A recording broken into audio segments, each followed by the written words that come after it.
arms and holding you. I can't see the end, but we'll see it through.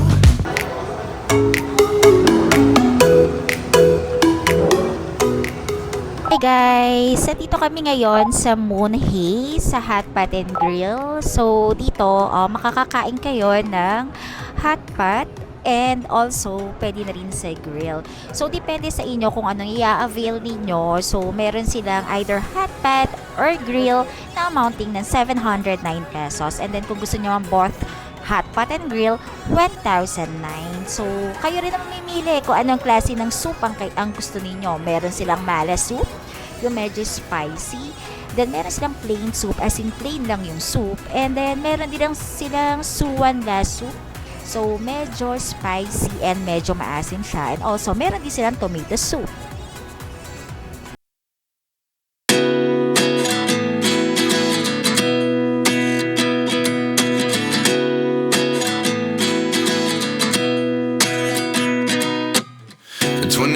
And I find myself wondering what did happen to the last 10.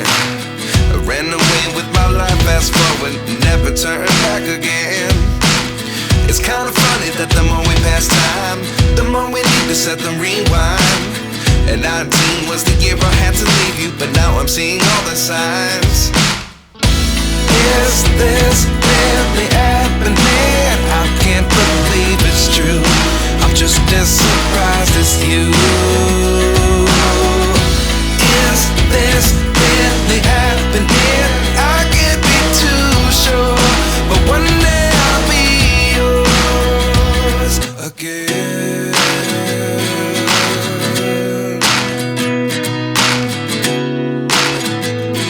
Din siyang sarili niyang pag-grillan and meron din siyang pang hot pot. Same lang din sa akin. So, itong soup na kinuha ko is yung medyo spicy na medyo maasim-asim. And then, dito ako mag-grill. So, naka-ready na rin tong yung tong. So, yan yung tong nila.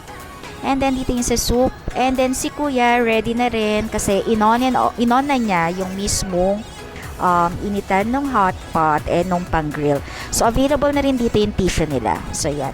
And then, yung sauce, pwede kayong pumunta sa gitna and then dun para kumuha kayo ng juice sa gitna rin siya. So, mga kalakwacheras, kung makikita ninyo, meron silang conveyor dito na mache-check ninyo kung ano yung gusto ninyo para sa soup ninyo and yung para sa i-grill ninyo. So, malalaman nyo naman kung ano yung mga yan. Kasi katulad yan, meron siyang name dito. So, chicken hotdog, squid flour. So, hindi mo siya kailangan kunin. So, kailangan mo lang gamitin yung tong mo.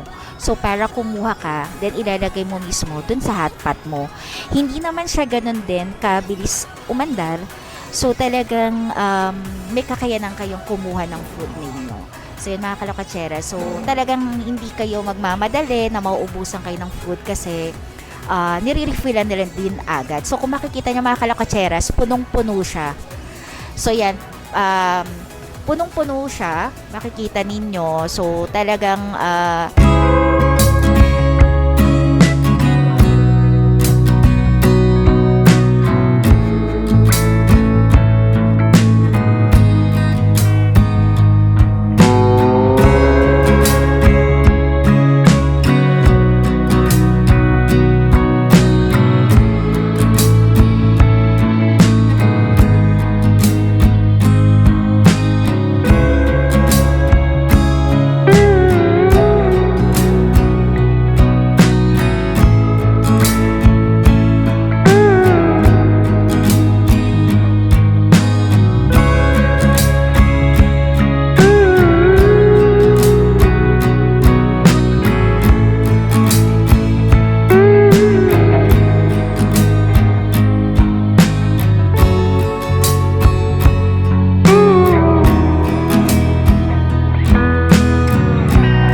mapapansin ninyo, naubos na. So, ang dami ko nakain na shrimp. So, parang naka 9 ako na shrimp or 12.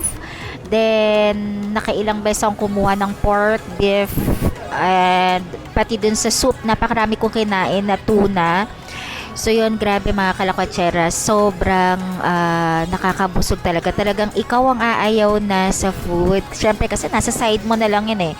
No need nang magtawag ka ng crew kasi tinuturuan din naman kayo kung paano nyo hihinaan or lalakasan yung pinakalutuan ninyo, yung pang-grill ninyo and pang-hotpot ninyo. So yun nga rin pala mga kalakwatsers, meron din silang mga pang VIP. Siguro ipapareserve nyo rin sa kanila para doon sa area na yon, bibigyan kayo ng mga orders ninyo. Pero syempre, parang meron din silang conveyor na iniikutan na para doon sa kakainin nyo. Same lang din, pero exclusive lang yon para sa inyo lang. So yun lang mga kalakatsera. So talagang napakasulit para sa presyo na 1,009 pesos para sa grill and para sa hot pot. And also, grabe yung juice, malasa talaga. And nga pala yung sa soup, yung kung sa pag-upisa nyo pa lang, papipiliin kayo kung anong klaseng soup ang kakainin ninyo. Pero kung mag-refill kayo, plain na lang ang i-refill sa inyo. Dahil kung magpapalit kayo ng ibang flavor ng pinaka-soup ninyo, ay meron ng additional payment. Pero yon, meron na kayong dessert na fruits, meron kayong juice, so meron kayong mga pagpipilian dun sa gitna mismo, pati yung mga sauces, kayo na ang magtitimpla kung ano-ano yung mga gusto ninyo or anong gusto nyong panlasa ninyo para dun sa mga sauce. So yun mga kalakatseras, para sa akin sulit na sulit. So same lang din, 9/10, as in balikan mo kasi talagang refill ng mga food, talagang nire-refillan nila agad. And also yung pinaka-paper dun sa pinaka-pang-grill nila, pinapalitan nila pag alam nila talagang medyo sunog na siya.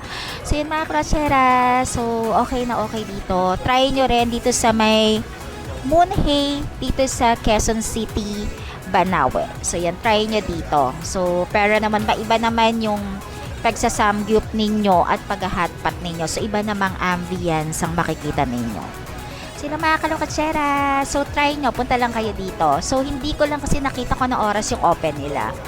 Pero ngayon, ang oras na ngayon is mag-8 o'clock na, open pa rin naman sila. So yun lang mga kalukatseras.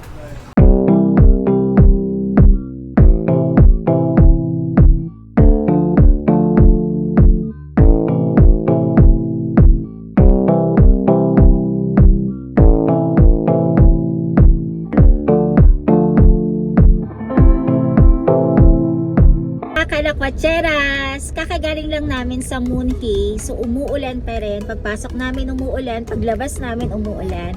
So yon mga kalakwacheras, marirecommend ko sa inyo yung Moonhay. So dito yan sa Quezon City, sa Banawe area.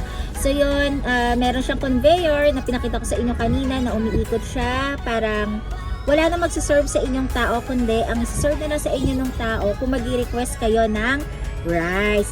And nga pala mga kalakatseras, dun kasi meron kasi silang second floor.